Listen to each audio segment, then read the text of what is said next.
académica en el que estamos, como tú mencionas, desde hace mucho tiempo, en el que ya la primaria era y después bachillerato era y hoy mi bachillerato no vale para 3 pesos, pero ahora la universidad pero ya la mía no va a valer para un carajo, y definitivamente la maestría en algún momento, pero ahora no sé si va a alcanzar. ¿Cómo hacer para frenar esto? Y veo además unas coincidencias históricas muy particulares del proceso que tú describes del bachillerato que vivió históricamente a lo que se vive hoy en día en una universidad, ¿sí? Y se gradúan, presentan el ECAES, todo el mundo dice lo mismo del ECAES que es lo que se decía del ICFES, y es que no sirve para... Y pues definitivamente hay como muchas similaridades, pero la pregunta es cómo parar eso, o sea, cómo frenar eso. Después va a haber un posgrado.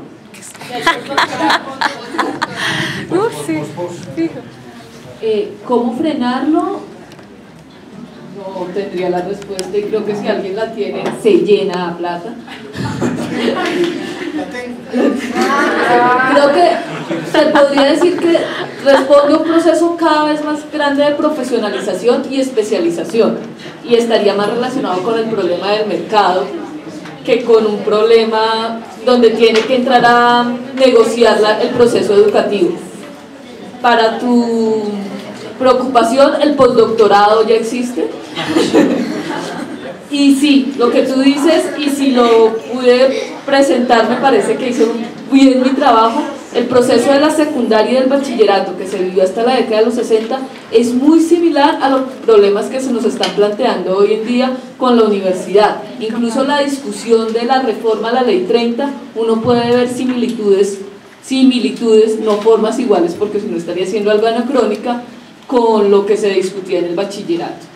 Vale, y para Vladimir, muy rápidamente, digamos que yo trabajo muchísimo con jóvenes, muchísimo. Me voy 5 días con ellos, fuera de sus papás, profesores y todo, y ahí hay una fuerza vital muy particular, muy particular. Yo trabajo en una empresa que se llama Mushaiza, y hemos encontrado en esta etapa particular llamada adolescencia, como sea, algo muy particular que encuentro yo en mi licenciatura en educación básica, y es ese afán problematizador que en mi licenciatura moviliza, por ejemplo, este espacio, ¿sí? Pero digamos que no sé cómo plantear la pregunta, y es si tienen fuentes, tal vez con Rafael, ustedes, de elementos que se hayan acercado a esa fuerza vital problematizadora desde un acompañamiento. Un ejemplo es, por ejemplo, la investigación Atlántida, que Rafael en algún momento nos compartió. ¿Qué otros elementos de acercamiento, si me estoy haciendo entender en mi pregunta, pueden haber? Hay unas investigaciones como que se acercan a la adolescencia, no sé como qué otros medios explorar, o si conocen... Sí, para no hablar del adolescente objeto de investigación, pero allá lejos, sino que se hayan metido en otra perspectiva epistemológica. Yo sí quiero articular la pregunta a lo que él plantea, pero en la época. Y es, sí, yo he tenido un interrogante cuando uno mira este periodo en relación con el movimiento socialista, mariacano, etcétera, en la década del 20, y la participación de jóvenes no escolarizados que se empezaron a formar en las calles, pero que si bien eran de barrios populares algunos, otros eran de la emergente clase media y demás, y ahí existiera, no tal vez como pregunta, si ahí existía más bien porque te lo veía, si encontraran en la investigación registros, archivos, indicios de acercamientos a la juventud de los movimientos socialistas en Colombia, y otra forma de configurarse la adolescencia en relación con el Estado, la familia y la escuela. Cuando uno mira, por ejemplo, en Argentina existieron pedagogías anarquistas y pedagogías socialistas, en donde los jóvenes de los procesos migratorios, la tercera ola de migración europea, lo que hizo fue potenciar ese proceso de educación y de pedagogía y la democratización. Acá, pues nosotros nunca tuvimos unas olas de inmigración, a pesar de quererlo, los de la escuela defensiva y demás, inyectarnos sangre blanca para purificar nuestros cuerpecitos indios y demás. Y más allá de intentar hacer una política de Estado y algunas experiencias que tuvimos en la década del 40, eso nos llevó a mucho. Entonces hay unos fenómenos sociales que para el caso de otros países en la región de América Latina implicaron ver de otra manera a los jóvenes. La pregunta, porque se conecta fuertemente con eso. O sea, hoy vemos en los estudios de América Latina sobre las juventudes, las identidades juveniles y demás, la juventud como un movimiento, fuerza vital que puede transformar. No es la peligrosidad, lo vimos con la MANE, pero Chile, recuerden que hace pocos días salió la película La Educación Prohibida, sí. Son gestados por pelados. ¿Sí? Y muy buena, está en YouTube. Sí, está en YouTube completica.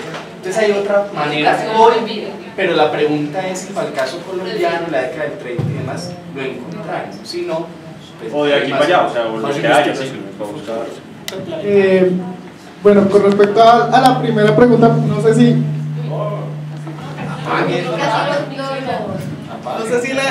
la entendí, si la entendí bien, pero digamos, lo que sí me he dado cuenta es que hay una especie, y eso no lo digo yo, eso lo han dicho muchas personas, pero lo voy a usar. Hay una especie de como desplazamiento de la noción de adolescencia por la de joven, y eso tiene su explicación, tiene una fuerte. La noción de adolescencia sigue teniendo todos estos rasgos fisiológicos, biológicos, todavía tiene, digamos, como esa serie. El término joven, y sobre todo, digamos, en este caso, en Colombia tenemos no sé si conocen la revista Nómadas de la Universidad Central, que ya le apuestan no a hablar sobre adolescentes, sino sobre jóvenes, porque los jóvenes ya implica una mirada, por así decirlo, sociocultural. Y entonces, digamos, ya en esa revista se comienzan a ver otras experiencias, algunas siguen siendo como una metafísica social, en el sentido de que te hablan así como si las tribus urbanas fueran la quinta esencia, pero hay otras cosas que ya digamos que son experiencias valiosas sobre jóvenes, entonces de pronto por ese lado, pero digamos si uno puede ver ese desplazamiento de la noción de adolescencia en serio ya se está dejando atrás, o sea, digamos como que casi que se está volviendo políticamente correcto, o sea, en vez de anormalidad, ¿cómo es? Anormalidad marginal, aquí sería como de adolescentes jóvenes, ya es, digamos, para dar cuenta de esa serie de dinámicas.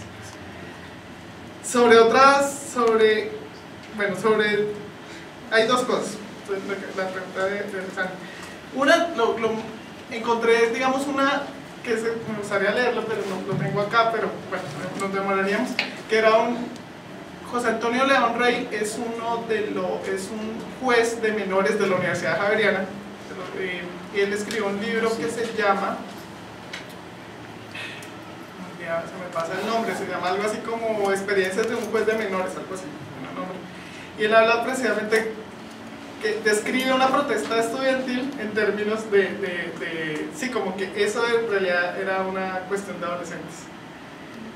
Y lo describe así, digamos, en las protestas estudiantiles, que gritaban y que no sé qué, los describe en términos de, no, eso es su exacerbación por sus instintos sexuales. Y esa es la forma como la interpretaba.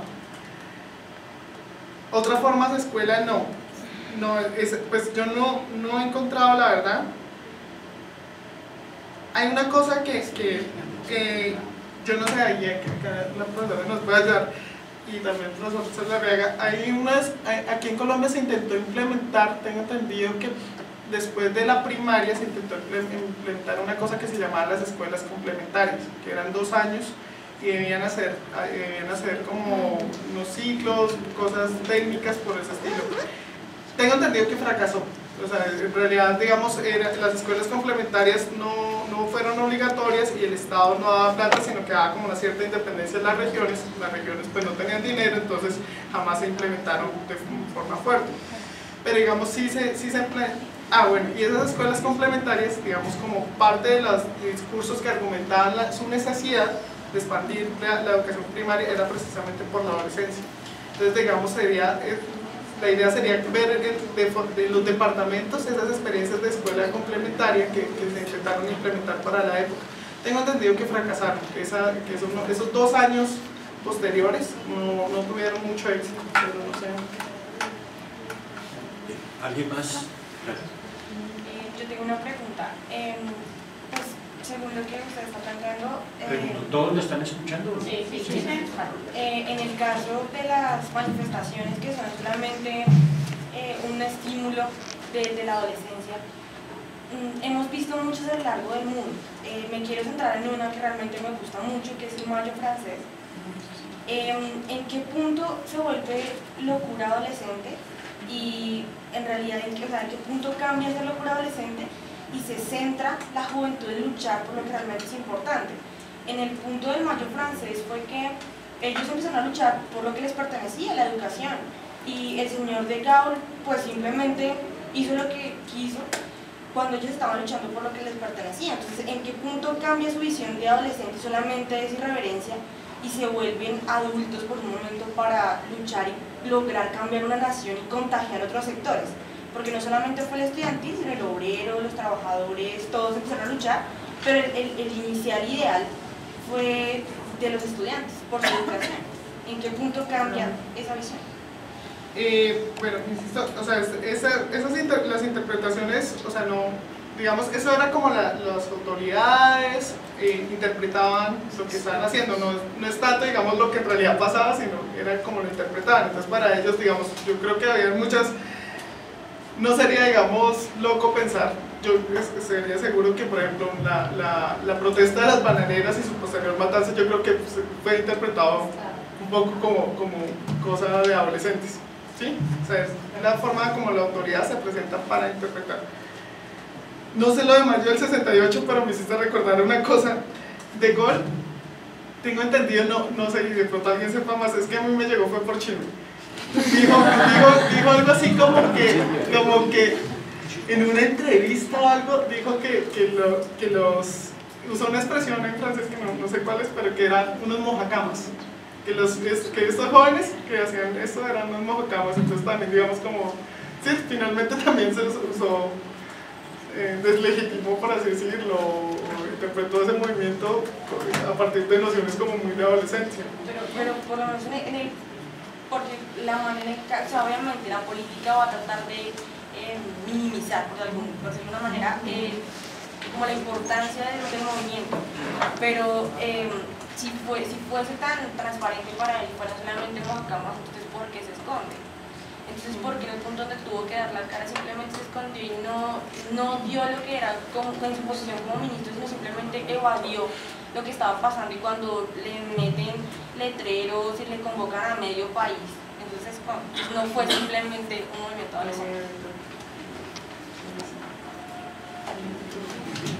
¿Qué más?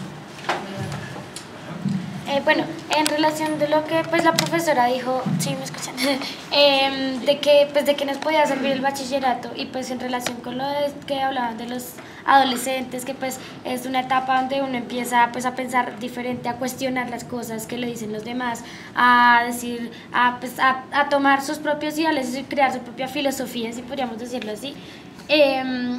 O sea, yo quisiera preguntar si hay algo que pueda hacer como que hacer interesante la educación, porque es que hay momentos en que, bueno, si la escuela pasa al colegio y pues bueno, uno ya empieza, bueno, ya octavo, ya uno dice, no, pues, por ejemplo, yo no me he movido en un ambiente de ciudad toda mi vida, entonces las personas como que ya después del colegio ven como esto hasta ahí, y más si el colegio tiene un técnico que les dicen, mire, si usted es técnico en, no sé, en tales cosas, entonces usted puede trabajar en esto y ya. En eso se olvida la universidad.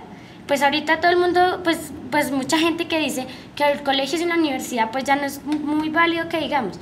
Pero sin embargo, si lo vemos desde otro contexto social, el bachillerato se convierte como hasta ahí, ya como que ya la universidad como que va a ser lo mismo, y pues hasta ahí. Entonces pues yo quisiera preguntar si hay alguna cosa que, digamos, hacer cambiar, digamos, como si hay algún método para hacer cambiar, como para hacer ver que la educación de la universidad es importante, y más allá de la universidad, una especialización, un posgrado, algo así, porque pues la mayoría de gente lo ve como que no, pues eso va a ser lo mismo.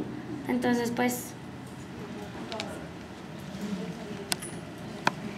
Pregunte si existe alguna forma de cambiar el pensamiento para ingresar, que todos deseemos ingresar a la universidad. Piensen que es importante. Para que la gente cambie el pensamiento de que hasta el colegio, y para que la universidad, si todos hacen igual. Sí, pues ya como para motivar, más para motivar.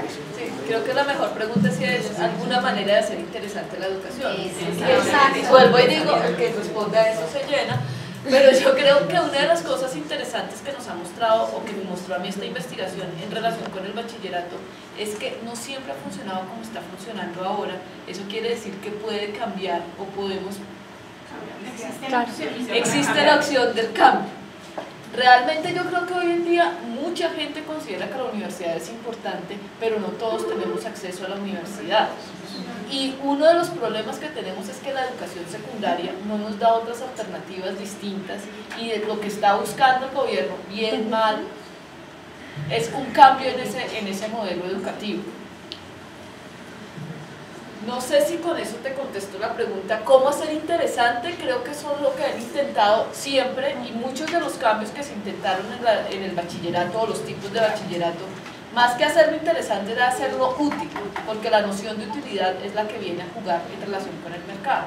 Pues mi pregunta va más que todo orientada porque pues lo que he aprendido hasta ahora es que pues antes era pues los que podían entrar, que eran los de, digamos, las clases altas, ellos tenían la educación y pues era interesante, ¿sí?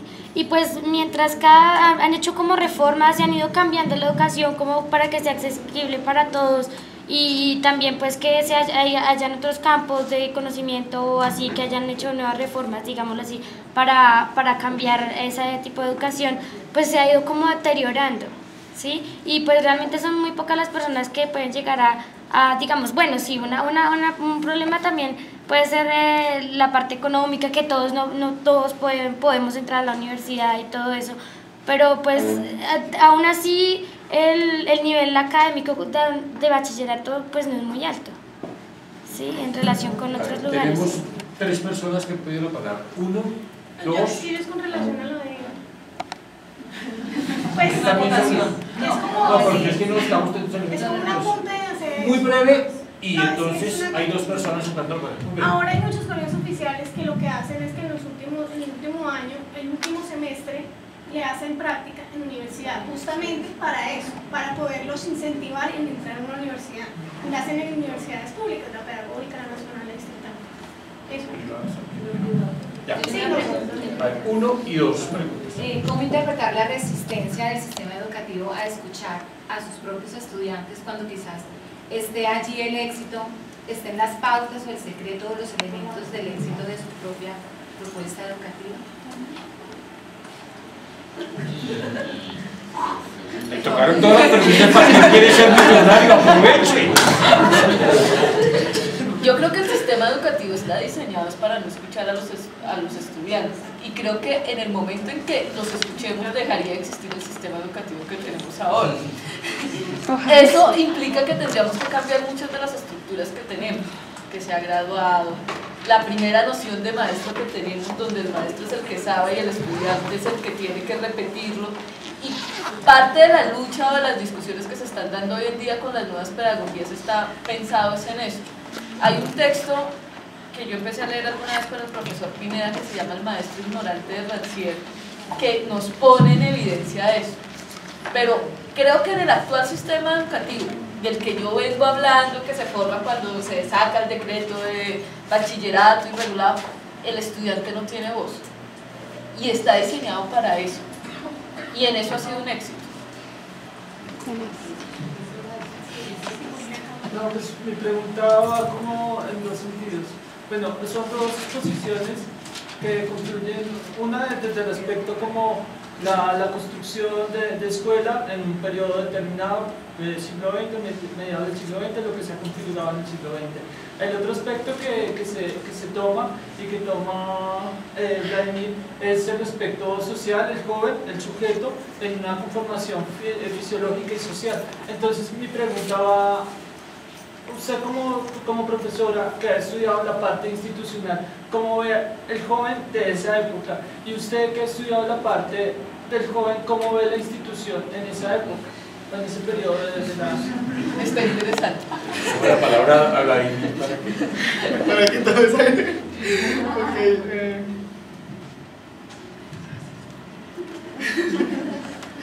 ¿Cómo toma la institución? No, yo no sabría, digamos, o sea, dar como una respuesta. Lo de laboratorio. Bueno, sí, partamos de la moratoria. Dos cosas. Uno, ese periodo se comienza, ¿saben más o menos, manejan el concepto de moratoria social?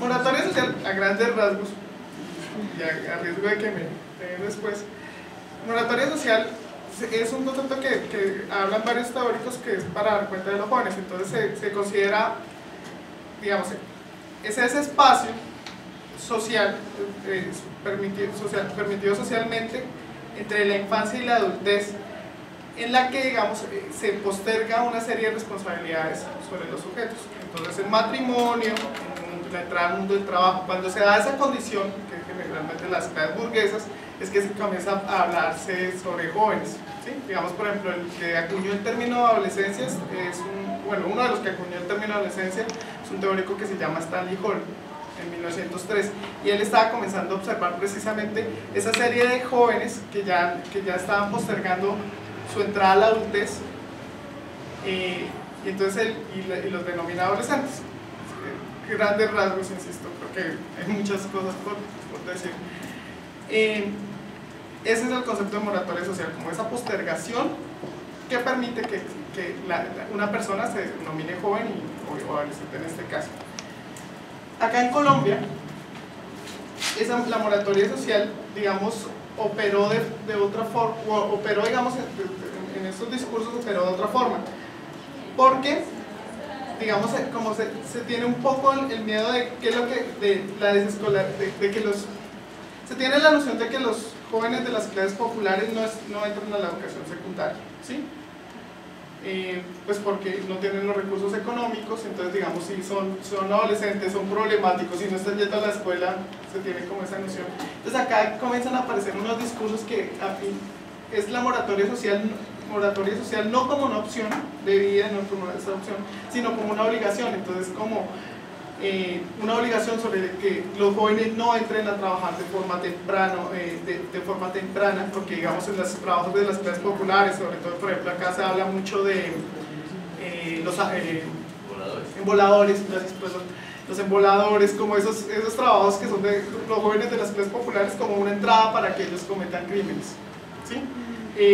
Los que venden boletería, los que venden billetes, los que venden esas cosas, digamos, se tiene una desconfianza radical sobre esos trabajos de los jóvenes en las clases populares. Entonces, digamos, como que hay un intento, no está todavía la educación, digamos, como ampliación, la educación secundaria, pero sí digamos, como que hay esta noción de que, ojo, padres de familia hagan lo posible porque los jóvenes estén en la escuela. Entonces, es una moratoria social como obligación. Y lo otro, pues, digamos, esto que comentaba, aquí se comienza a pensar formas de educación dentro de la escuela, pero que no son, digamos, disciplina, o sea, no son disciplinas, no se hacen dentro de un escenario cerrado. Entonces, digamos, el contacto con la naturaleza, que los jóvenes vayan al campo, que hagan paseos, que hagan excursionismo, que hagan oficios, lo que les digo de las cuestiones agrícolas, todas, digamos, se piensan estas otras formas que son la educación escolarizada, pero no en este espacio de encierro, entre otras cosas porque se considera, eso es muy chévere, que solo en esos espacios digamos, hay varios discursos que dicen como que el joven en escenarios disciplinarios puede ser hipócrita, por así decirlo. ¿Sí? Pues, digamos, como que puede decir que hice mi tarea, no sé qué. Su verdadero yo, ese interés de los pedagogos solo se mostraría en esos otros espacios, cuando no son tan vigilados, cuando no. Entonces esa sería como la escuela que se estaba... ¿Liliana quiere aportar también esa pregunta? Creo que también me la dirigieron a mí en el sentido inverso. Y nos queda espacio para dos preguntas muy breves porque el tiempo... La mía es corta.